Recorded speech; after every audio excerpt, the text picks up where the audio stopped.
ये आजकल के बच्चे ना इतने शैतान हो गए हैं। उस दिन मैंने मेरे बेटे से कहा कि पढ़ाई के टाइम पे मोबाइल नहीं देखना है।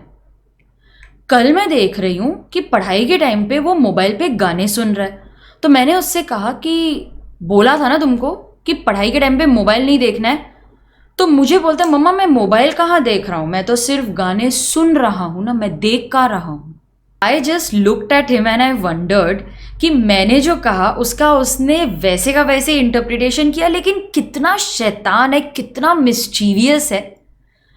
जैसे मेरे और मेरे बेटे के बीच में ऐसी मिसअंडरस्टैंडिंग हो गई जब मैंने उससे कहा कि मोबाइल नहीं देखना है, इसका मतलब था कि मोबाइल यूज़ नहीं करना है पढ़ाई के टाइम।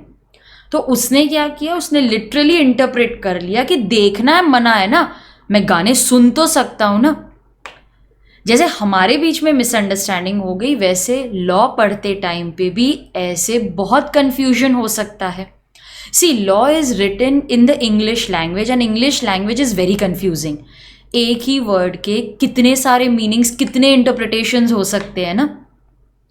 तो जो लैंग्वेज हम लॉ में यूज़ करते हैं, it is capable of more than one interpretation. तो जब लैंग्वेज कंफ्यूजिंग है, बहुत सारे इंटरप्रिटेशंस भी हो सकते हैं, क्योंकि हर कोई अपने सिचुएशन में वो चीज़ को अलग से समझता है। तो ऐसी कंफ्यूजन और मिसचिफ अवॉइड करने के लिए we have come up with a rule known as the mischief rule, also known as the rule of beneficial construction.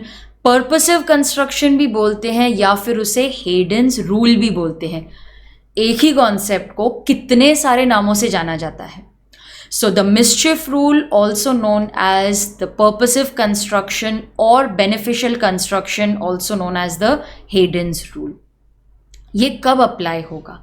ये तभी अप्लाई होगा जब कोई प्रोविजन जो लैंग्वेज है उसके एक से ज़्यादा इंटरप्रिटेशंस पॉसिबल हैं। ओके, तो हर कोई अपने तरह से इंटरप्रेट करता है। So when the language is capable of more than one interpretation, जब कंफ्यूजन आता है, लोग मिस्चीवियसली वो लूप होल को अपने फ़ायदे के लिए यूज़ करते हैं, तो हम एडवाइस करेंगे टू द जज that when you give the decision please consider the mischiefs rule, apply this rule. ये रूल क्या बोलता है? That courts you should adopt a construction. Construction मतलब अंडरस्टैंडिंग। फिर इंटरप्रिटेशन और कंस्ट्रक्शन में क्या फ़र्क है? इंटरप्रिटेशन मतलब लॉ को एज इट इज़ पढ़ना और समझने की कोशिश करना। कंस्ट्रक्शन उससे एक लेवल आगे चला जाता है, जहाँ पर हम फैक्ट्स और सर्कमस्टेंसेस को ध्यान में रखते हुए वो प्रोविजन को समझने की कोशिश करते हैं। So interpretation means reading the text, reading the law as it is. Construction means understanding by going through the facts of the case. तो जब मिसचिफ होती है, जब ऐसा चांस होता है, तो हम जज को बोलते हैं, कोर्ट्स को एडवाइस करते हैं that adopt a construction which will suppress the मिसचिफ, जो मिसचिफ को कम करेगा और आपको रेमेडी देने में आसानी होगी। सो वी आर ट्राइंग कि भाई अगर कोई मिसचीवियस बन रहा है, कोई एक्ट को गलत तरीके से इंटरप्रेट करता है, तो जज वो मिसचिफ साइड में रखेगा और जो एक्चुअल रेमेडी थी, जो लॉ का एक्चुअल इंटेंशन था, उस तरीके से इंटरप्रिटेशन करने जाएगा। यहाँ पर देखो मैंने एक लीगल एग्जाम्पल भी लिखा है। In price competition act, price competition को कैसे एक्सप्लेन किया है?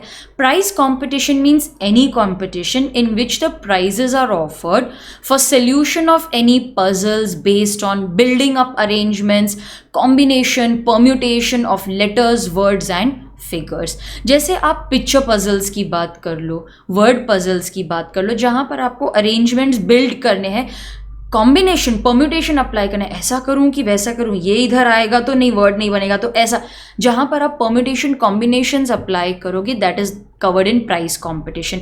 इन शॉर्ट, जहां पर भी स्किल इन्वॉल्व है, ओके, आपका स्किल इन्वॉल्व है और वो स्किल की वजह से आपको प्राइज मिलता है, तो वो प्राइस कंपटीशन में कवर्ड है।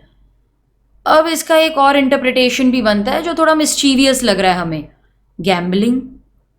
गैम्बलिंग जैसे आप कसिनो चले जाओ, वहाँ पर ब्लैक जैक खेल रहे होते हो और बहुत सारे बोर्ड पे गेम्स हैं, वहाँ पर भी तो परम्यूटेशन कॉम्बिनेशन इन्वॉल्व है ना, वहाँ पर भी तो बिल्डिंग अप अरेंजमेंट्स है। यहाँ पर पैसा लगाऊं, इधर कॉइन लगाऊं, ये कार्ड दूं कि नहीं दूं, तो क्या गैम्बलिंग भी प्राइस कंपटीशन में आएगा?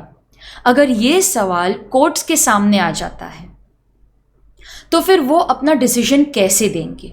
क्योंकि हाँ, गैम्बलिंग में भी तो permutation combination building up arrangements आएगी ना, तो क्या वो भी प्राइस कंपटीशन में कवर्ड होगा?